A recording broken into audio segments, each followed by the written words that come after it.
Happy holidays, everybody, and Tony here with my tribute to Father's Day from The Cosby Show, which aired on NBC on December 13, 1984. This was directed by Jay Sandrich, and it was written by John Marcus and Elliot Schoenman.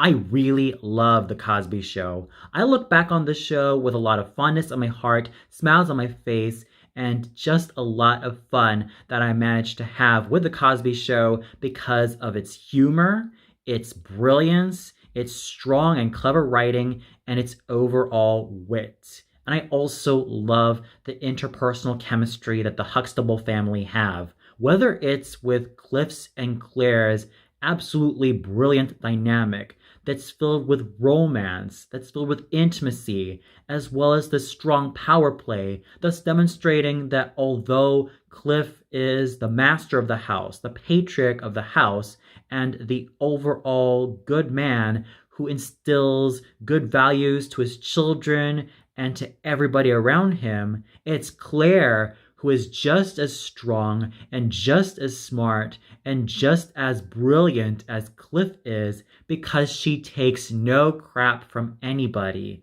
She is not afraid to call out anybody of their wrongdoings, and she does so in a way with class and with a lot of charm about her. And I definitely have to give a lot of kudos to Bill Cosby and Felicia Rashad for embodying the finest duo of parents I've ever seen grace the small screen. And it's not just Bill Cosby and Felicia Rashad as the parents who managed to do such a fabulous job in their roles, but also the Huxtable children. Whether it's Sandra, portrayed by Sabrina LaBeouf, going through life as a college student and the challenges that she goes along the way in terms of relationships and in terms of finding her way in life, whether it be not only as a student, but also as a life partner to her boyfriend and eventually husband, Elvin. Denise, portrayed by Lisa Bonet, finding her way in life using her intelligence and wit to also become a free spirit, despite the many roadblocks and the many troubles that she has along the way. Theo, portrayed by Malcolm Jamal Warner, who went from being an uninterested and lazy young man to ending up as a man who is a lot more open-minded and actually sees the bigger picture once he finds himself in college and once he finds himself at a youth center working with disadvantaged youths. Vanessa, played by Tempest Bledsoe, who is both intelligent and bright, but also cunning and mischievous, but also finds herself in a fair amount of trouble because of how she abuses her own sense of mischief, and also gets herself into a fair amount of trouble with her parents because of said mischief. And even Rudy, who went from being a wide-eyed, doe-eyed kindergartner to being a more open-minded and more independent middle schooler who is not afraid to challenge anybody of what notions they have about being a boy, let alone a man, or being a girl, let alone being a woman. Each of the Huxtable children, as well as their parents, managed to have something about them that made them charming and brilliant, and they did so in a way that made them have an extra bit of class and a lot of charm, and seeing them on screen just made me root for them every single time. And The Cosby Show was revolutionary for being one of the many Black American shows to show a successful Black American family. You have the father, who is a doctor, the mother, who is a lawyer, the eldest daughter, who attends Princeton, the second eldest daughter, who is a free spirit, but is also extremely intelligent and has a lot going for herself. The third son, who starts off as uninterested and lazy, but then grows up to be the best man he can be. The fourth daughter, who is both intelligent and clever, but also mischievous and a troublemaker. And the fifth child, who is just absolutely brilliant in her own way, who goes from being absolutely doe-eyed and innocent about the world around her to being not afraid to challenge people to think outside those binaries of man and woman, let alone the roles that men and women play in society. All the members of the Huxtable family managed to have something resonate, not only with Black American viewers watching, but also white American viewers, Latinx American viewers, Asian American viewers, and viewers of every race and creed who tuned into The Cosby Show. And while The Cosby Show didn't overtly deal with the issue of race, it managed to deal with the issues revolving around sexism, which underpins most of the narratives found in The Cosby Show. Every time members of the Huxtable family encounter somebody exhibiting their sexist beliefs and their straw feminist beliefs or straw masculine beliefs, they call them out and say that everybody is equal and it's high time that they learn a lesson in humility and understanding their partners rather than just swinging their dicks around or rather than just swaying around their agenda. It's also time for them to just be decent people and just keep their mouths shut when they're told to. Because at the end of the day, if they continue to exhibit those sexist behaviors, they're not going to get anything from anybody. The Cosby Show also had morals of what it's like to be a hardworking person with good ethics. It should be no surprise that Bill Cosby, as I stated before, was once upon a time America's dad for a reason. And that was because he was an advocate for education, an advocate for being an upright person with good work ethics. And the messages that Mr. Cosby as Cliff Huxtable conveyed through his improvisational humor as well as his referential humor hammer home how important it is to be a morally upright person, how important it is to work hard for achieving the things you want to achieve in life, and to better yourself, not only in terms of academics or in your career, let alone your life as a family man or a family woman, but also as an overall person. And those are the main lessons and the main takeaways that I managed to acquire from The Cosby Show. I first started watching it when I was an 11-year-old boy, when I first tuned into it on Nick at Night. And I watched it again when I was a 13-year-old 7th grader, also at Nick at Night. And the lessons that The Cosby Show had me learn through its humor and through its interpersonal chemistry with the Huxtable family made me happy to be the person I am today. And I also have one of my maternal cousins to thank for not only making me appreciate the show further, but for also making me realize just how much of a brilliant and absolutely awesome show The Cosby Show was. Sure, Bill Cosby might have been facing a lot of contention and a lot of trouble with his sexual assault allegations and the many controversies that he spouted out about the messages that have not really held up very well today. And sure, The Cosby Show may have been criticized for being a Black upper middle class, let alone Black upper class fairy tale that just seems a little bit too unrealistic, let alone too much of a glorified fairy tale for anybody to be viewing. But I still have to give The Cosby Show a lot of credit where credit was due.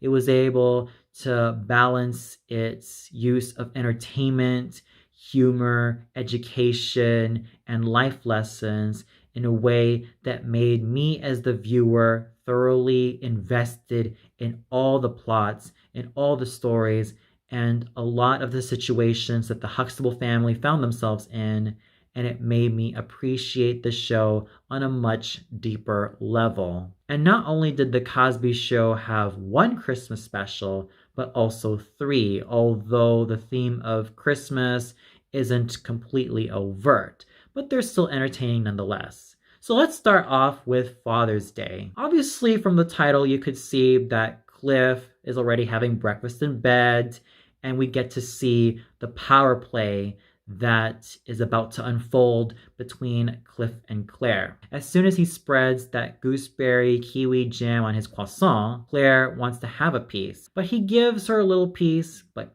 Claire manages to respond by sticking that tiny piece of croissant on his head, kisses him so passionately while taking the whole croissant with her. I definitely love this scene because this also shows that interpersonal power play that Cliff and Claire have, and it's also a testament to Bill Cosby's and Felicia Rashad's strong screen chemistry as the patriarch and the matriarch of the Huxtable household. It clearly demonstrates that although Cliff is the master of the house, Claire is just as much of a master as he is because of her resourcefulness, her cleverness, and her ability to take no crap from anybody, not even her husband. And yes, Cliff does charm her with sweet, intimate nothings, but she also reminds him that she is just as strong as he is, and she is not about to be this uber submissive housewife. And that's also one aspect about Claire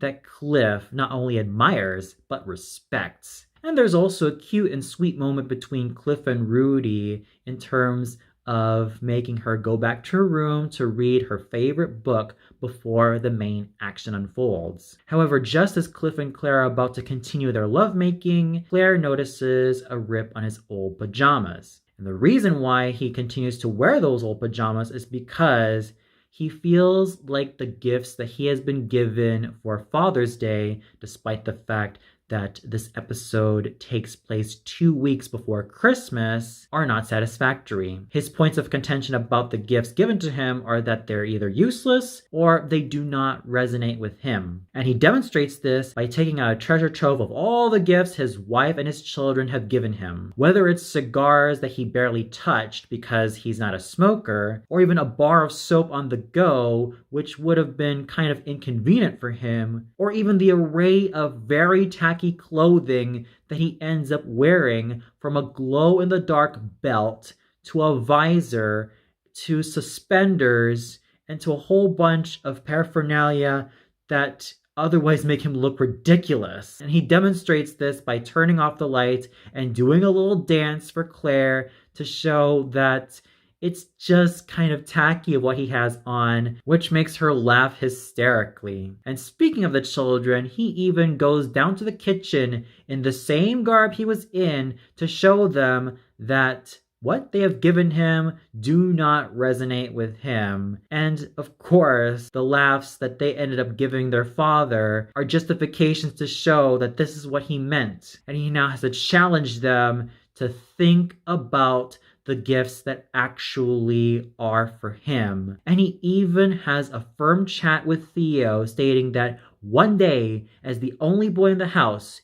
he will grow up to become a father. He will grow up to be married and become a father, and one of these days, Theo is going to have children who are going to treat the same way that they have done to Cliff. And he also poses this challenge to Theo to not purchase anything that is tacky, let alone useless or unattractive. Theo also realizes this and announces to his sisters that yes, they have been giving gifts that were otherwise not that great to their father. And it's high time that they step up their game. And what better way to do so than having Claire, Denise, Theo, Vanessa, and Rudy go out on shopping sprees to find out what perfect gift they could give Cliff. And they end up in the Schmidauer department store where they're confronted by a saleswoman. The prices sold at that store are at an extravagantly expensive price, but the saleswoman contends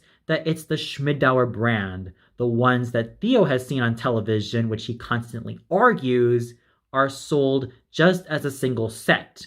The complete set, as the saleswoman played by Doris Bellick contends, is the full complete price. At least Denise manages to talk some sense into Theo, stating that he is not going to buy the tools because at the end of the day, it's not just Cliff who's going to do the fixing, but Theo is also going to end up helping him out. And there's even this nice, hilarious moment between Vanessa and the saleswoman, as Vanessa inquires of the saleswoman her opinion on the foot warmers as ideal presents for her father, in which the saleswoman replies, yes, they are, but instead of nodding her head, she shakes her head and just tries to keep a strong smile on her face, but she just can't, and it's almost clear to see that the smile would end up being fading away, and she just feels so pissed inside, as though that she wants to tell Vanessa, come on girl, just purchase the stuff so I can get this done and over with. And that's just how great of an actress Doris Bellick is when it comes to her sense of physical comedy. It's like she means one thing, but her body language completely means the other, which makes her a master of irony. Even more so is when Claire communicates with a saleswoman about purchasing fishing equipment. But after that conversation, she's not really convinced that Cliff would like fishing equipment at all until Theo enters with a potato peeler. And of course, the potato peeler is sold at over $54 as opposed to the $19.95 that Theo always contends with that he has seen on television. Claire, not having any more of this, decides that they better go to another store, although the saleswoman insists that they stay because Claire is a nice woman, and she has brought along her really wonderful children. And it's also the saleswoman's way of saying, well, let's see what we can get you for Father's Day, despite it being Christmas. And as soon as it's done, you can just get out of the shop, and I can have all the profits that I've acquired. Which just shows you right there just how strong of an actress Doris Bellick was, and in terms of how she made the character of the saleswoman an absolutely memorable one. Another memorable scene is where Cliff Huxtable is at his office and he encounters the Lee couple. Mrs. Lee is about to give birth, and it's clear to see that this young couple is absolutely excited for the baby to come out. However, the husband, Ben, exhibits some clearly sexist behavior towards his wife, which is something that Cliff cannot take any crap for. And it's clear to see on Cliff's facial expressions that clearly Ben is still living in the Stone Age. And his sexist attitudes by stating that it's always better to keep women barefoot and pregnant does not cut the mustard with Cliff. And he calls out Ben on his sexist crap by reminding him that, yes, his wife is going to have the baby. Yes, they're going to be parents. But ultimately, it's not him that's going to be the master of the house. It's going to be their children. And the reason why Cliff and Claire have been married for over 20 years is that they have to join forces all the time, because one of these days their children are going to take over, and it's something that's going to end up causing a lot of trouble for them if they don't take action. And it's also Cliff's way of saying that if he wants to have a happy family with an equally happy wife, as well as children they can love and call their own, he and his wife better keep their guard up and make sure that they don't let their children lord over them. At least this confrontation ends up rather nicely, with Cliff and Ben clinking their mugs and probably drinking to each other's health. And it's also clear to see from Ben's facial expressions that this doctor knows what he's talking about. Cliff has been married to Claire for over 20 years. He knows fully well that Claire never takes crap from anybody. She's a strong lawyer with her own mind and with stronger arguments that she can make in the courtroom as well as in the house.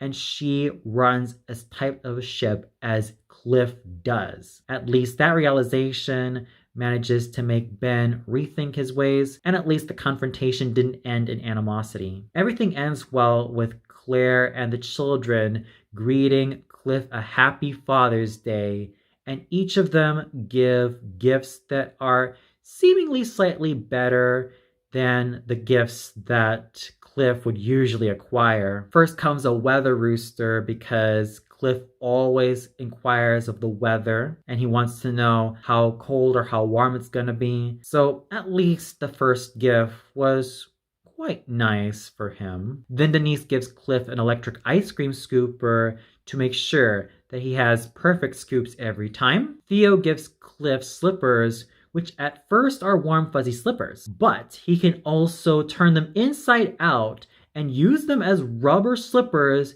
in case he goes out for a walk or in case he goes out to pick up the newspaper. Then there's Rudy, who gives him tennis balls, which he argues are the perfect size. Claire even gives him an old book revolving around the debates Abraham Lincoln had, and Cliff then closes everything by stating that these gifts were absolutely brilliant because each and every one of them thought really long and hard about them. And it all ends with smiles and joys, with all the Huxtable kids hugging their father, a happy Father's Day, because they have given him the best Christmas gifts on that very special day that he has been at first dreading, but nowadays looks forward to. So Father's Day was absolutely brilliant. It's full of wit, it's full of charm, and it's full of absolutely great interpersonal chemistry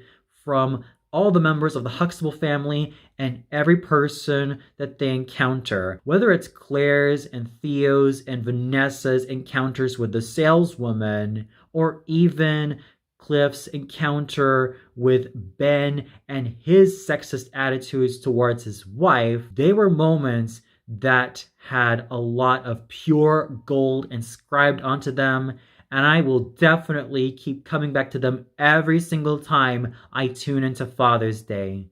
This episode had that trademark Cosby Show charm, brilliance, wit, and sharpness, and it's a reason why I consider it one of the best. And for those of you who tuned into Father's Day from The Cosby Show, what'd you think of it? Did you really enjoy this episode as a whole?